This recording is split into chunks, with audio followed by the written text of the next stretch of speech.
ជំរាបសួរលោកគ្រូនិងមិត្តភក្តិទាំងអស់គ្នាថ្ងៃនេះខ្ញុំនឹងធ្វើការបង្ហាញទាក់ទងជាមួយនឹង comment ទៅលើ Linux ទាក់ទងជាមួយនឹង Pipe អញ្ចឹងដំបូងឡើយយើងធ្វើការ SSH ចូលទៅក្នុង server របស់យើង copy ចុច 168.70.132 អញ្ចឹងដំបូងឡើយយើងធ្វើការបង្ហាញថា user របស់យើងជានរណាតមកទៀតយើងធ្វើការ list ហើយនឹង text line file ចឹងយើងធ្វើការ LS យើងមាន file ចំនួន 2 4 6 7 8 ហ្នឹងចឹងយើងធ្វើការ list វាចំ3ហ្នឹងមក head ដក3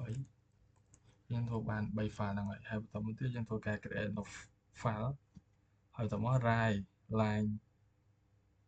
3 4 line ចូលទៅក្នុងហ្នឹងចឹងធ្វើការ touch su pram.txt LM ហ្នឹងទៀតយើងបាន file su pram ហ្នឹងហើយចឹងយើងធ្វើការ vim ទៅលើ file su pram ហ្នឹងចឹងដាក់ដើម្បី insert បានជាអក្សរ I line 1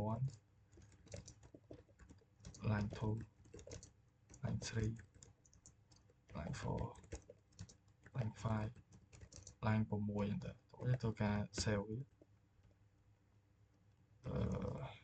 WQ យើងធ្វើការ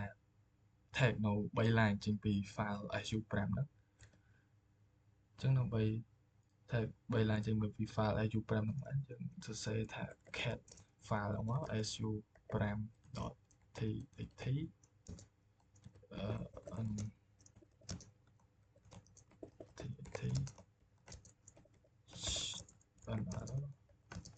ចំនួន head